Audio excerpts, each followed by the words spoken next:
Lorcana YouTube community and all my fellow Sapphire and Steel players.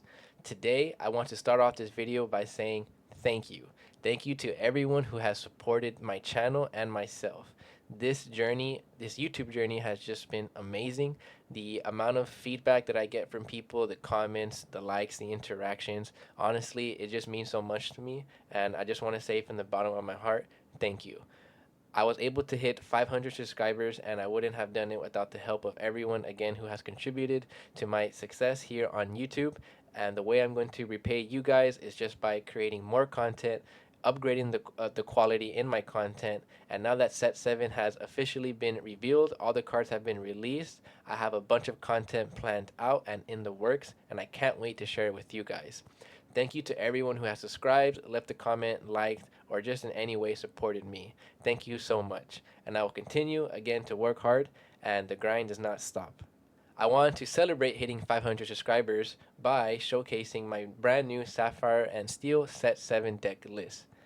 My good friend Lorcana Justice, who has come out on the channel before, and I created this Set 7 Crab Rave deck list. We have two new powerful cards from Set 7 that we implemented in our deck list, which is going to be this 3-drop Inkable Belle and this new legendary 6-cost Tamatoa. This Belle allows you to banish an item and play this card for free.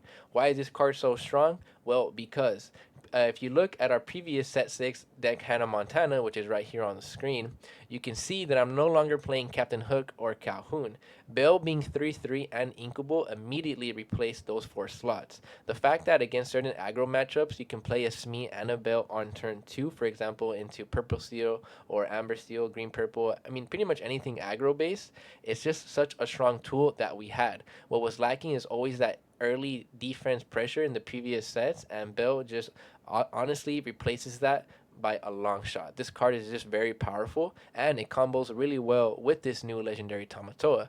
When you play this card, you can grab back 2 items from your discard, add them back to your hand, and whenever he quests, you can play an item for free. So right away, item for free, you're thinking yes, Lucky Dime. You can play Lucky Dime. It does not come in exerted, so you can use it the turn that you bring it out. And then you can play a card like Maurice's Workshop, which allows you to draw a card, but you must play 1 extra ink every time you play an item. This combos really well with our Fortispheres and Popsicles.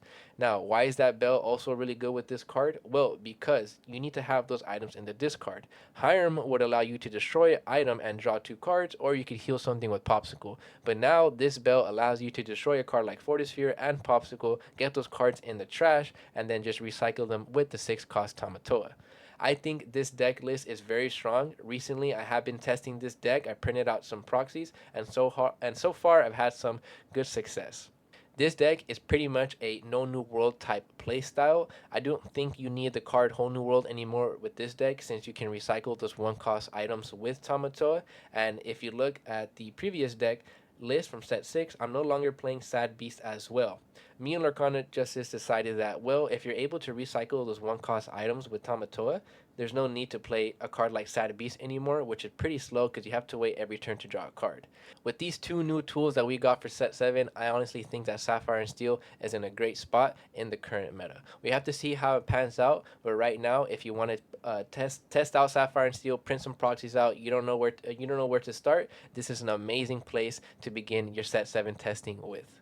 As always, at the end of the video, I'll go over the mulligans, different lines of plays, and strategies that you can use. And throughout the video, again, I'll be going every card into detail and pretty much just saying why I think it's good in the current list. Go ahead and hit that subscribe button, leave a like, let me know down in the comments what you think of the deck list and the deck video. Again, I want to say thank you to everyone who has supported me, and I will keep continuing to bring out awesome content. Now, let's go ahead and get started with the deck list. So of course, we're still playing 2-cost Mr. Smee. Mr. Smee is just incredibly strong. It's just a 3/3 hitter that can quest for 2, and it's inkable. So this card is just still very good into different aggro matchups. As the meta pans out, we'll see if Mr. Smee is still needed in the current format just because of how fast Belle is. But I think right now, just starting it off in testing, keeping the 4 Smee just felt like the right choice. Following by Mr. Smee, we have 2 copies of Alice. Now, Alice is a card that pretty much have only seen in a deck like Kiwi Birds, but I wanted to implement it in this deck list because we want to be able to protect our 6-drop Tamatoa as much as possible. If we're going to be getting into a new meta with a Zeus meta for people trying to answer this Tamatoa, mirror matches or anything like that, or especially into red-blue that's going to want to answer your Tamatoa, I felt like Alice was just a very strong choice to implement in the deck, and Lorcana Justice agreed as well.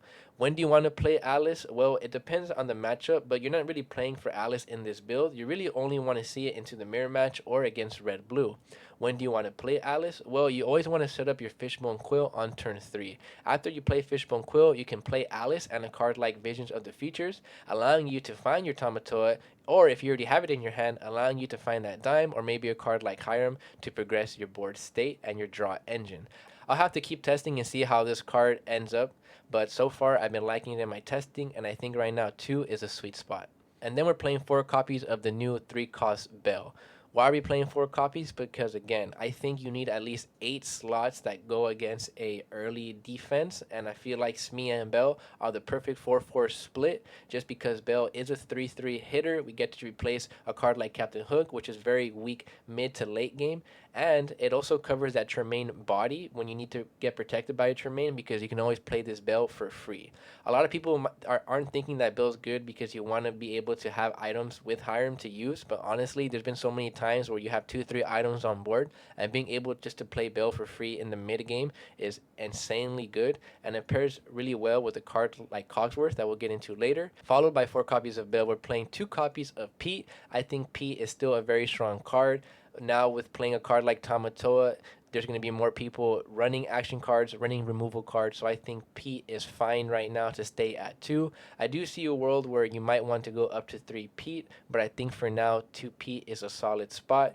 We're still playing 4 copies of Hiram. Hiram is just a very strong card in general. Doesn't really need any explanation. Just the best draw engine in Sapphire and Steel right now, and it just got better with this new 6-drop Tamatoa. I think Cogsworth is in a nice spot right now just because, again, we're playing this new Belle, and that Belle allows for more trades to happen. So I think having Cogsworth right now, also giving that 1+ resist to Tamatoa to stop it from getting destroyed, for example, by a Zeus on curve, is pretty strong. We're playing 4 copies of the brand new legendary Tamatoa. So what does this card do for Sapphire and Steel, and why is it so good? Well, because what was lacking before is we had to wait to drop a card like Big Tamatoa. We had to wait to drop Dime, drop Manners like in the late game. Now being able to bring this card out the same turn that you can bring a Tinkerbell instead, your opponent's going to have a different type of pressure, because now we can play a card like Lucky Dime for free or Maurice's Workshop.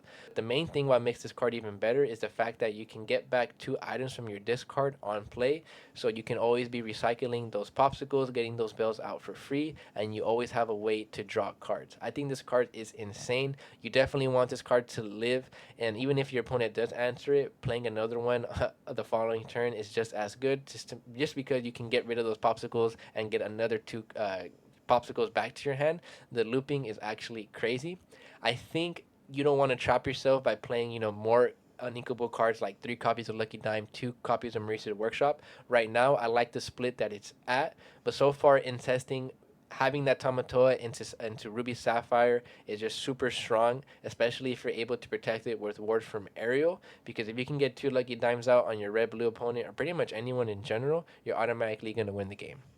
For the next card, we have Tinkerbell, who stayed in Sapphire and Steel pretty much in every set. But if you notice, we've actually finally decided to drop 1 copy of Tinkerbell. Is this correct? I'm not 100% sure, but so far in testing, I feel like 3 has been fine. You're able to cycle a lot. You're playing a little bit for Crabmore, and in those aggro matchups, well, you have that Belle now to counteract with that. So I think I wanted to drop down 1 Tinkerbell just to make room for the Tamatoas. I think 3 is fine. Again, not sure if it's correct. I'll have to keep testing it out, but I wanted to cut down the deck and find spaces for other cards, and I think right now 3 is fine, just because in the same turn we would have played Tinkerbell on curve on the play, we can play Tamatoa instead, and then on the draw against certain matchups, you can always just keep it in your mulligan. We're playing 1 copy of Hades and 1 copy of Arthur. Now, why are we playing 1 copy of each? Well, I love these cards. I love both these cards. I think this deck needs to be very tempo-paced and just do something every turn. And again, for now with having a card like Tamatoa out, we want to make sure you're able to answer that in the mirror or into Ruby Sapphire. So a card like Hades, a card like Arthur, where your opponents might be playing a card like Pete, those cards can interact with that Tamatoa and you can remove it. Again, just in general, getting rid of anything on the board, really good to counteract again with Pete and this new Gontu that has come out, and it's going to be in pretty much almost every steel deck, I believe. You don't want to have that Gontu stun you, play your items. Now, that Gontu does not stop your Tamatoa from playing your items for free, but just if they have that on board and you want to get your popsicles going, it is pretty annoying. So having this Arthur and Hades are such strong removal tools. You can honestly mess around with the ratio, go 2 Hades or maybe 2 Arthurs, but I think right now, just for a stock list, I think a 1-1 split is just fine. So now we're playing 4 6-drop, 4 big drop Tamatoa. Why is that? Well, because if you're able to get a free dime out and you have Quill, or not even that, if you don't even have the 6-drop Tamatoa in general is just still very strong, especially since we upped the count on Lucky Dime. Tamatoa is just super good into any Ruby deck, and if we are able to get that Lucky Dime out for free and then play a Tamatoa out on the following turn, or at least the turn after, to have enough ink to play Tamatoa and use Dime, it's just a target to get insane amount of burst lore and to close the game out real quick. I think a 4-4 split of the crabs is super strong. You might be wondering, well, why aren't you playing Ariel? Ariel, you can get 5 lore instantly with Lucky Dime. Yes, you can, but I felt like if more people were going to be playing Sapphire and Steel, you have Ruby Sapphire with the new Coil card. Honestly, I didn't want to get into an item war, and I didn't want to have to rely on, having more items than my opponent, especially with a card like Belle in the deck. And then I wanted to use that unequal space, those 2 slots, for a card like Alice, where I can play Alice earlier on curve and protect my crab, rather than playing the Ariel after I put the crab and Lucky Dime out. If the Tamatoa can't survive and get that Lucky Dime out for free, what's the point of even playing that Ariel? Now, I might be wrong, but so far in testing, I've liked this split, and ever since last set as well with my Hannah Montana deck, I actually dropped the Ariel, so for right now, I think it's fine. Again, I need to see how testing continues, but right now the 4-4 split and just having the 4 8 crab Tamatoa for that burst lore is perfectly fine. Now that we get into the actions, we're playing 2 copies of Fire the Cannons. I think Fire the Cannons is still very strong. You do not want to let Diablos live. Don't think that people are going to stop playing Green Steel. I do not want to lose to a Diablo. I don't want to lose to any shift lines. Just because the Belle is a strong 3-3 hitter, she doesn't answer everything. So I think having 2 copies of Fire the Cannons is very strong. I can see a world going back up to 3, but right now 2 Fire the Cannons is pretty strong. A lot of people are asking, hey, why aren't you playing Let the Storm the Rage On or Strength of the Raging Fire with a card like Belle? Now, I do think there's arguments to be made to having those cards in the deck, but I think if we're playing Tipo, at least for a card like Strength of the Raging Fire, it makes sense more. But in this build in particular, I don't think we need those cards. We have cards like Zeus, Fire the Cannons, and other big threats to where those cards aren't needed, but I think those cards do work really well with Belle in another type of build. I'll have to see how testing goes, but I can see a copy of Strength of the Raging Fire being played in this deck. For example, a split between 2 Fire the Cannons and 1 Strength of the Raging Fire. But for right now, these 2 copies of Fire the Cannons have done a pretty good job. We're still playing 4 copies of Cell rather than Tipo, just because we actually got the uninkable count to 13, and just being able to draw this late game is a very good top deck. Being able to play Cell and then use that ink that you use with Cell to play an item and then play Belle is very, very strong. So I think Cell is just still very good in the deck, and being able to chain these back to back is just always a strong play. We're playing 4 copies of Vision of the Future, what I think is still the best card in Sapphire. Now, in this deck list particular, it is very strong because you want to be able to play your Lucky Dime, play a Maurice's Workshop, at least play something for free when you have that Tamatoa out on the board. So being able to find those items, or again, anything that you need in the deck when you need it, just being able to find your answer in the mid to late game is very strong. Also, we used to not want to play Visions on turn 2 because it was pretty slow not having a body, but now that you can play Visions on 2 and play Belle, you're actually more incentivized of keeping that Visions of the Future in your hand. So I think Vision of the Future is still very strong, being able to find a Pete late game, a Hiram, a Hades, anything late game, Vision of the Future, especially in a deck that does not use Whole New World, is necessary, and I love having 4 copies of it. We're playing 2 copies of Along Came Zeus. This is going to be our Shark answer, our Evasive answer, our Tamatoa answer. This is pretty interesting because our 4 big removal slots are going to be those 2 copies and then 1 copy of Arthur and Hades. You can mess around with those ratios, go maybe like 1-3, 2-2, however you'd like. But I think right now, especially since we added Cogsworth back in the deck, that allowed us to have more singers to use with Along Came Zeus. So I think right now 2 copies is fine. Testing needs to continue again like always, and maybe there's room for a 3rd one, but right now I think that split between those 4 cards are very good. Unfortunately, we're still playing 2 copies of Grab Your Swords. It's just a necessary evil in the deck. It's not good into Ruby Sapphire, into Ruby Amethyst, but it's solid into everything else. So right now, being down to 2 copies compared to 3, at least that's a little bit more beneficial. But for now, we just have to keep those 2 copies. You don't want to lose when you go against a really aggro deck. And being able to sing this with Cogsworth and then follow up with Tinkerbell is still very strong. And then for our item package to finish off the deck list, we're playing 4 Popsicles, 4 Fortispheres, very standard. You need all 8 items for Hiram, for Tamatoa, for Belle Synergy. And then we're playing 4 copies of Fishbone Quill. Fishbone Quill is still the most broken card in the deck, next to Hiram, next to Vision, next to Tamatoa. Just being able to out-wrap your opponent. And this card allows you to, on curve, for example, play Quill and then play a Pete, play a Alice. So I think that synergy is also very strong. This card, you want to see it in your opening hand pretty much into every matchup outside of green steel. This card is just insane. And then we're playing a old card from an old set that we never really used before, and this is going to be Maurice's Workshop. So why are we playing Maurice's Workshop? Well, I wanted to have very good items to play for free with Tamatoa, but I didn't want to put in a 3rd time. And I think 1 copy of Maurice's Workshop is perfect just because it's very good into Ruby decks as well. So even if you don't get it for free into those matchups, playing it on curve and then making your Popsicles, your Fortispheres draw 2 every time, you're able to out-resource your opponent. I think this card is very strong. It does fit very well into the deck with Tamatoa. There's definitely a lot of scenarios where either or Lucky Dime or Maurice's Workshop will work fine. And honestly, really like the 1 of. I'm not sure if it's going to require 2 in the deck, but right now I think those 3 items with Tamatoa is just fine. And the other item would be 2 copies of Lucky Dime. Again, with this Tamatoa, we wanted to increase the count of Lucky Dimes just to consistently see it when we do quests with Tamatoa, just because being able to close out the game fast enough with that mid-game pressure is exactly what Sapphire and Steel needed. And so far, the ratio of these 3 unequal items has been working pretty well. This deck is 60 cards, so I am a firm believer that 61 cards do work. So that one last slot I'd go over right now, all the cards that I think you could add in with that 61st card. If you did want to play more copies of Ariel instead of Alice, I mean, that's fine. I do see the argument being able to play Ariel the turn after you play a free Lucky Dime and then getting 5 lore instantly is crazy.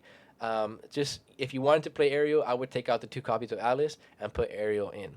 Another card would be, again, more Fire the Cannons, Strength of the Raging Fire, another copy of Zeus, maybe a 4th Hades. Any of these cards could be your extra slot in for removal, but I think right now the slots that we have are okay. You could potentially drop the Arthur if you were to drop 1 and replace it with. I think that would be the most favorable card that you could swap.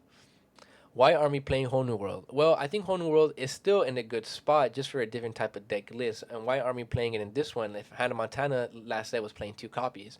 Well, I think the 6-drop Tamatoa being able to recycle your items a lot is just as fine, and when you pair it with Visions and Hiram, the draw engine is still there. So I don't think we need Whole New World for this specific deck, just because we can close out the game really fast with the free Lucky Dime. Now for mulligans, what do you want to see in your opening hand? Well, in your opening hand, as always, you want to see a 1-cost item, Hiram, and at least some sort of ramp, whether it be Fishbone Quill or Cell, and then you need an anti-aggro or defensive tool, so you want to see a card like Smee, Belle, or Fire the Cannons in your hand. Now, do you play for Tamatoa or do you play for Tinkerbell? Well, for the most part, you want to play for Tamatoa just because you want to close out the game fast and put enough pressure on your opponent. So you usually want to play for Tamatoa, get those items back in your hand and get those draws going, and then play for a free dime or a free workshop. Even if you don't have one in your hand, your opponent's going to be forced to play differently and answer your Tamatoa because they do not want to get you a free value like that. And then in the matchups where you know it's a little bit more aggro, it's going to be a little bit more control, and they can answer your Tamatoa a little bit more easier than other decks, you want to play for board. Maybe going Cogsworth and Tinkerbell, having that in your hand to fight the board back, and then once you establish a good defense, you can start going for Tamatoa plays and set up your victory. Again, when do you want to play Alice? Well, you want to keep Alice in your hand if you're going against Ruby decks, and you know you're going against them on the draw. You usually want to play Alice after you set up Quill, because you can go Quill on turn 3, and then turn 4, when you have that extra ink and you're at 6 ink, you can play a card like Alice and Visions, Alice and Pete, and do some crazy shenanigans. Because once you set up that protection for the Tamatoa, and you can guarantee a lucky dime for free against your Ruby opponents, now they have to answer the Alice, they either have to answer the Tamatoa, or now they have to answer the lucky dime as well. So 3 lanes of different pressure is insane. Alice can also protect your other singers in different matchups, to be able to sing Zeus, to be able to sing swords. It can protect your Hierams. It's just a very strong card in general. You always want to play this card after you realize what matchup you're going into. You're never holding Alice into your hand unless you know, again, you're going against a Ruby deck. That's it for the YouTube video. Hope you guys enjoyed the deck list, enjoyed the details and the analysis. I do think Sapphire and Steel is in a very well position in the current format. We have to see how everything pans out, but I think right now, if you were looking to play Sapphire and Steel and you wanted to try out the new 6-cost legendary Tamatoa, I think this is a very good place to begin with, just because it covers all aspects of defense, offense, the mid game, and also having that strong way to finish the games off quick, and then having all these different types of removal to counteract with the meta. Again, let me know what you guys think of the deck list. Go ahead and leave a comment down below. If you haven't subscribed already, please go ahead and hit that subscribe button. Thank you again for everyone who supported the channel. I appreciate you guys, and I hope everyone has a good day.